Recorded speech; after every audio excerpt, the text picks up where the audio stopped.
हाय, मेरा नाम है आशीष और आप देख रहे हैं दी ललन टॉप। एक बार फिर शुरू है हमारा प्रोग्राम जिसका नाम है सोशल लिस्ट। सबसे पहले करेंगे बात आज के शो में क्या है खास। जाकिर खान की ओवर थिंकिंग हो रही है वायरल, नया आईफोन और वही पुरानी मीम्स, कियानू रीव्स बनकर महिला के साथ ठगी और रेबेल किड के इंडिया टूर में क्या होगा। प्रेम में कुछ चेंज दिखा नहीं दिखेगा। खैर, जाकिर भाई ने एक बात बोली थी, बड़ी काम की बात थी जो मैं अभी भूल गया। मैंने थोड़ा सोचा, याद किया, थोड़ा और सोचा और याद किया। इस याद करने और सोचने के क्रम में मैं जो कर गया वो थी ओवर थिंकिंग। और ओवर थिंकिंग के बारे में जाकिर खान ने जो बात हमारे न्यूज रूम में आकर बोली उसे 1.8 मिलियन लोगों ने देखा। ओवर थिंकिंग पर हुई इस बात पर लोगों ने बिना ओवर थिंक किए जो बातें हमारे वीडियो के कमेंट बॉक्स में की वो बड़ी होलसम थी। जैसे एक व्यूअर ने लिखा कि आपने मेरा ओवर थिंकिंग की तरफ देखने का नज़रिया ही अचानक से बदल दिया। पॉजिटिवली मैं इस विषय के बारे में निगेटिवली ही सोचती रहती है, अचानक से मुझे खुद के बारे में अच्छा फील होने लगा है। Being confident about my self, बहुत दिनों बाद ऐसा फील हुआ कि मुझ में कोई गलती नहीं, कमी नहीं, मैं सबकी तरह ही हूँ, थैंक यू। वहीं एक यूजर को ये बात रिलेटेबल लगी। एक कमेंट आया कि मेरी ललन टॉप से ये रिक्वेस्ट है कि इस वीडियो को रील्स बनाकर डालो, बहुत वायरल हो जाएगा ये कन्वर्सेशन। हमने तो किया ही, मगर असली वायरल किया आप लोगों ने। हर क्लिप को काट काट के अलग अलग एंगल से वीडियो शेयर किया गया, चाहे वो टेक्स्ट के रिप्लाई की बात हो, इंस्टाग्राम पर स्टोरी और उसके गाने की बात हो, हर चीज़ पर बिना ओवर थिंक किए खूब ओपिनियन आए। इंस्टाग्राम स्टोरी क्या होती है, इस बारे में जाकिर ने क्या कहा वो सुनिए। कि सुंदर लोग जो हैं वो सबको टैग नहीं करते हैं, तो ठीक है ये एक विवादास्मक बात है, ठीक है। वो इतने आत्ममुक्त लोग होते हैं कि वो लोगों को टैग नहीं करते, जैसे कि आप उनके लैंकी ही हो, ठीक है ना। अरे भाई, हम तुमको हर बार टैग करें, तुम भी हमको कोई एक आध बार तो टैग करोगे कि नहीं करोगे। हमारे भी तो इनबॉक्स में वो नोटिफिकेशन आए। फिर उसके बाद जो है उसी का बदला लेने के लिए जो एवरेज लोग हैं फिर वो सुंदर लोगों को टैग नहीं करते हैं, फिर हमको कैसे पता चलेगा कौन है ये। अच्छा, तो जिस रिपोर्ट का सहारा लेके ये बात हुई वो थी सेंटर फ्रेश की रिपोर्ट जिसका नाम है इंडिया ओवर थिंकिंग रिपोर्ट। ये रिपोर्ट जो बनी है वो सेंटर फ्रेश और YouGov की पार्टनरशिप में बनी है। और डाटा पगलू इस डाटा को देख के सर पकड़ के ओवर थिंक कर सकते हैं कि ऐसा भी हो सकता है क्या। वैसे यहाँ एक बात, सेंटर फ्रेश चाहता तो इस रिपोर्ट का बस PDF ही निकाल सकता था, लेकिन सेंटर फ्रेश वालों की मस्ती तो देखो, इन्होंने इस रिपोर्ट को अच्छे से छपवा भी दिया और हमको ये भेज भी दिया। इस रिपोर्ट की माने तो 81% इंडियन ये मानते हैं कि वो 3 घंटे ओवर थिंक करते हैं। इसका एवरेज मेरी वजह से बढ़ा होगा, मेरा अकेले का 6 घंटे है। मैं दिन भर 2 बेहद जरूरी कामों के बीच झूलता रहता हूँ, या तो ओवर थिंक का टाइम बढ़ाना है या अपना स्क्रीन टाइम बढ़ाना। 23% लोगों को लगता है कि उन्हें नौकरी से निकाला जा रहा है अगर उनका बॉस ओके टेक्स्ट कर दे, इसलिए मैं बस के टेक्स्ट करता हूँ या थंब रिएक्ट कर देता हूँ और प्लीज़ कोई मेरा डिलूलू ना तोड़े कि ये ओके रिप्लाई करने से ज़्यादा खतरनाक है। वैसे सेंटर फ्रेश वालों की मस्ती यहीं नहीं रुकती है, इस ओवर थिंकिंग पर भी उन्होंने मज़ेदार ऐड बना दिया है। सेंटर फ्रेश की टीम से कोई तो बहुत ज़्यादा ओवर थिंक कर रहा है। इन एड्स में एक बंदा बॉस के ओके को कुछ और समझ लेता है और दूसरे में एक इंसान को लग रहा है कि उसे फंसाया जा रहा है। बढ़िया ओल्ड स्कूल वाली फील है एड्स में। डिस्क्रिप्शन में लिंक होगी अगर प्रोड्यूसर ओवर थिंक करने के चक्कर में डालना नहीं भूला।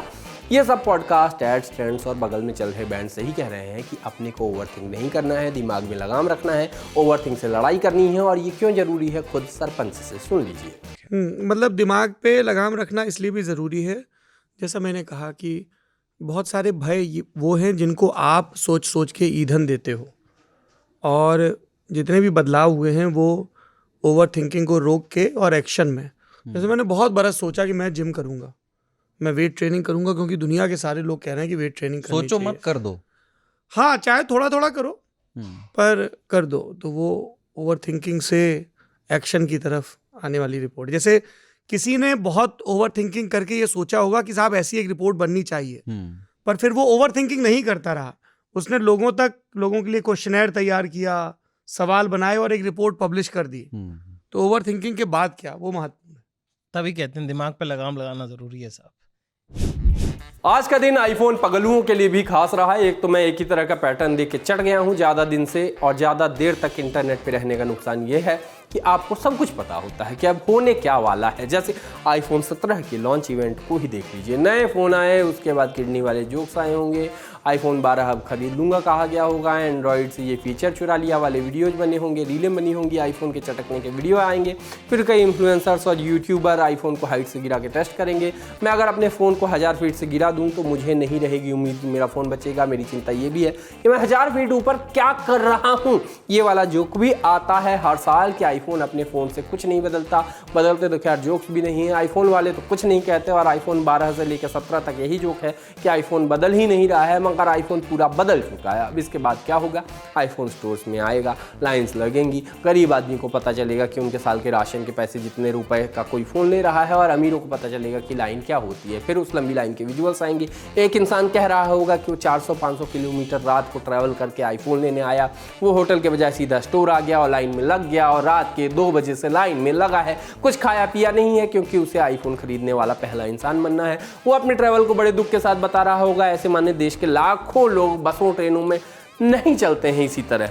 बाकी ये सब चीज़ें चलती रहेंगी। आपको मिलाते हैं सोमपाल राजपूत से, जिसे भारत में आईफोन का ब्रांड एम्बेसडर बनाना चाहिए। कि आईफोन लेने की सोच रहे हो, पहले चार्जर लेने की सोचना। चार्जर 4000 का मिलता है, ये 100 रुपये वाला सेब नहीं है, तेरी औकात से बाहर वाला सेब है। चल हट, चार्जर ही ले पाएगा, मोबाइल नहीं ले पाएगा।